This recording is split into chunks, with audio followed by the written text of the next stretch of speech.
Благодарам, господине Джафери. Почитувани колеги пратеници, почитуван премиер. Денеска во Собранието на Република Македонија не треба да дискутираме за реконструкција на рекетарската влада. Денеска во Собранието на Република Македонија треба да дискутираме за распуштање на Собранието и за организирање на предвремени парламентарни избори. Рекетарската влада, начело со Зоран Заев, одамна го загуби кредибилитетот и легитимитетот пред граѓаните. Не е потребна смена на неколку министри, туку оставка на премиерот Зоран Заев. Не е логично да правите реконструкција на влада која што е во заминување. Оваа влада секој ден се повеќе и повеќе тоне во својот неуспех. Ниту една реконструкција нема да ги испере Зоран Заев и СДСМ од рекетирањето, скандалите и аферите во кои што се заплеткани. Ниту една тужба и закана кон новинарите и ниту еден акцијски план против слободата на говорот нема да ви помогне да ги сокриете криминалот и рекетот. Аферата рекет е најдобра слика за состојбата во државата и во правосудството.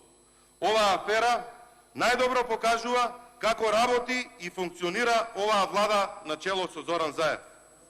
Граѓаните на Македонија имаа можност да видат како работела и функционирала добро организирана група на луѓе, која вклучува луѓе од блиското обкружување на премиерот со цел рекет на бизнисмени и изнуда на пари.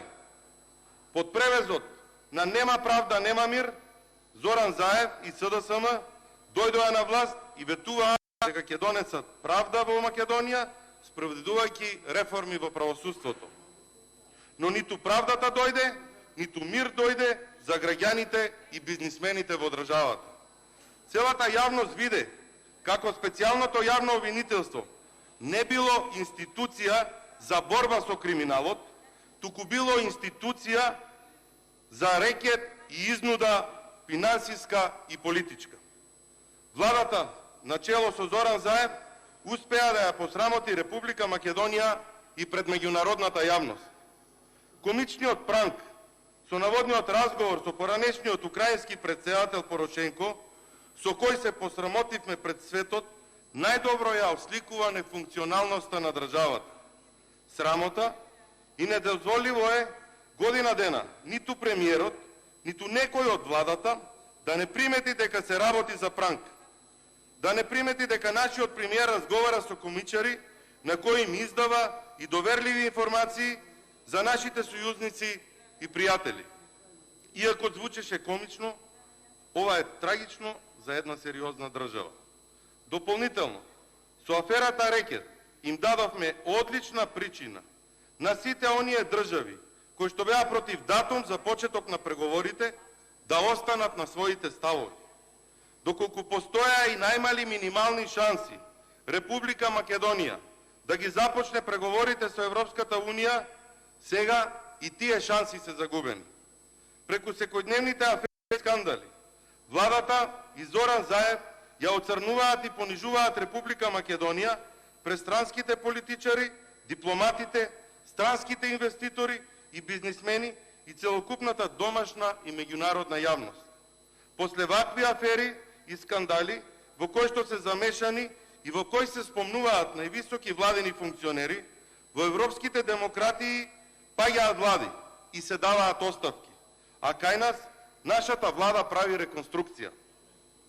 Почитувани, денеска во Собранието на дневен ред имаме повторно, по кој знае кој пат, избор нови членови на влада. Премиерот Зоран Заев има направено повеќе реконструкции на влада, отколку што владата има остварено проекти во изминатиот период. Ова е пети пат како правите реконструкција на влада. Сега, прашањето е, дали вие не знаете да раководите со владата, или не знаете да направите добар избор на кандидати. И во едниот, и во другиот случај, одговорноста е ваша, премиер.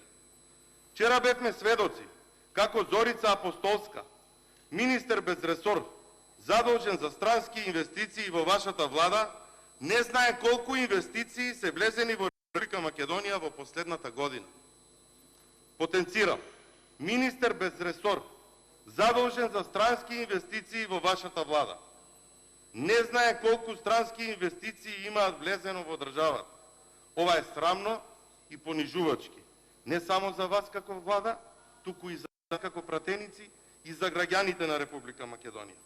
Очигледно е дека министрите кои ги ставате не се ставени да работат, туку да земаат плата од народните пари. Почитувани, и денешните кандидати кои ги предлагате, според искуството и образованието, не ни даваат надеж дека ќе бидат нешто поразлични од министерот без ресор задолжен за странски инвестиции. Денеска на дневен ред имаме нов предлог за министер за финансии.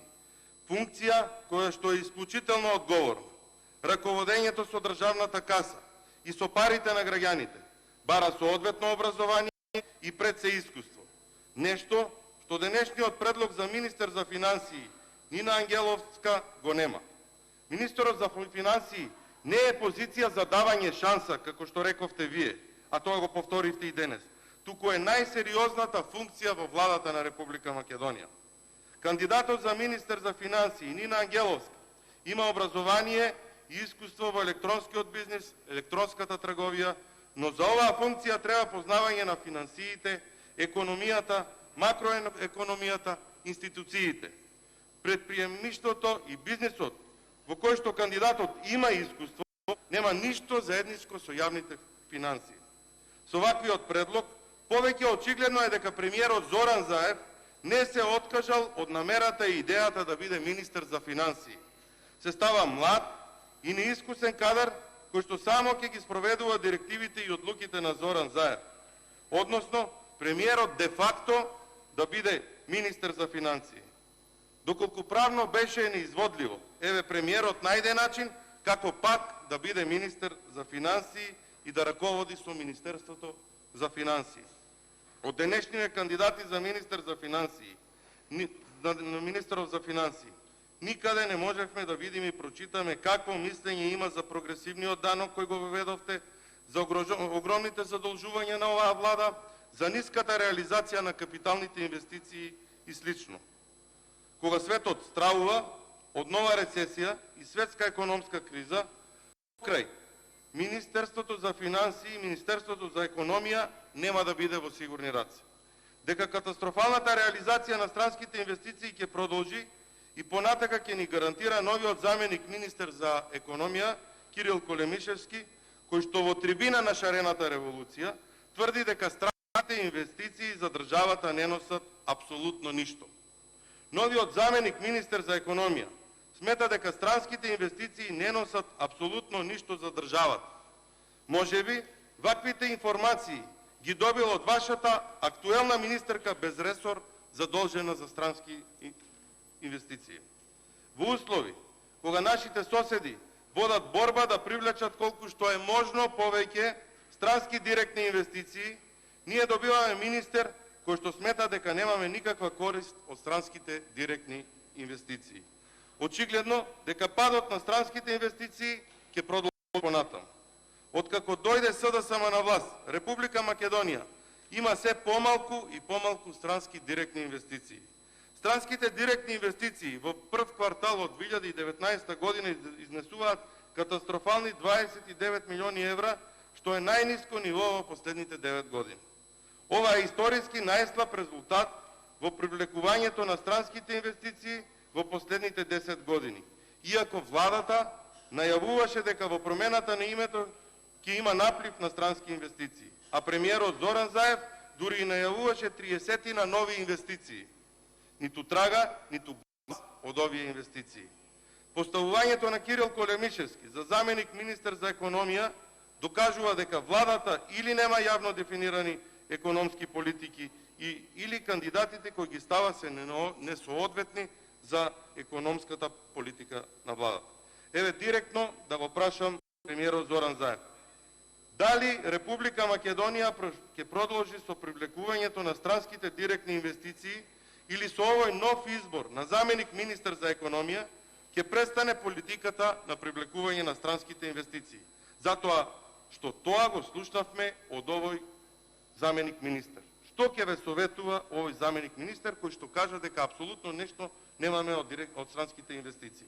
Или пак и овој заменик министер, исто како и министерот без ресор задолжен за странски инвестиции, ќе биде поставен само за да зема плата и да ги троши парите на граѓаните. Дека ситуацијата во јавните финансии и во економијата е катастрофална, докажува и фактот дека многу посериозни и искусни луѓе и професори од областа на финансиите не се нафаќаат да бидат министри за финансии во државата. Во државата има сериозни и професионални лица со огромно искуство од областа на економијата и финансијата, но ниту еден не сака да биде министер во владата на Зоран Заев, која што е во заминување. Почитувани, ситуацијата и во образованието е катастрофална. Ќе го дискутираме дополнително кога ќе дојде точка на дневен ред за истата. За ова ни кажа и Петар Атанасовски, вашиот поранешен заменик министер, кој што кажа дека промените во образованието, кои што ги навестувавме, не ги остваривме. Зошто е ова вака? Веројатно вие најдобро знаете, почитуван премиер. Почитувани, Зоран Заев и СДСМ во предизборието на големо ветуваа дека ќе дојдат на власт да го намалат бројот на министерства, но како и за се друго и за ова излажаа. Наместо да ги намалат министерствата, тие ги зголемуваат. Па така, со цел да ги задоволат коалиционите потреби, измислуваат нови министерства и назначуваат нови заменици и министри кои ќе се плаќаат со парите од граѓаните. Владата, која што е во слободен пат, со цел да ги задоволи коалиционите потреби за заменик министер за политички систем и односи на заедниците, го назначи и Неджат Мехмедовиќ по истиот принцип. Граѓаните ќе плаќаат уште еден министер само на Зоран Заев да ги задоволи коалиционите желби и потреби на неговите партнери. На крај, повторно ќе повторам, ниту една реконструкција нема да го спаси Зоран Заев од политичка пензија. За ова сте свесени вие и вашите партиски колеги и целата македонска јавност. На следните избори ве чека голем пораз, затоа и не сакате да има предвремени парламентарни избори. Свесни сте за поразот кој што ве чека. Затоа сега ќе преминете кон популистички мерки за да ги задоволите ниските политички страсти. За жал, овие популистички мерки, како и сите останати, на долг рок ќе бидат на штета на граѓаните и тие ќе ја платат цената. Порано или подосна, со реконструкција или без, ќе заминете од власт. Но народот ќе ви испрати во политичка пензија, но што поскоро си отидете од власт, тоа ќе биде подобро за граѓаните Република Македонија. Затоа ве повикувам, наместо да правите реконструкција, да одиме на предвремени парламентарни избори со цел оваа агонија во која што се наоѓа нашата држава, што побрзо да заврши и да започне обновата на Македонија. Ви благодарам.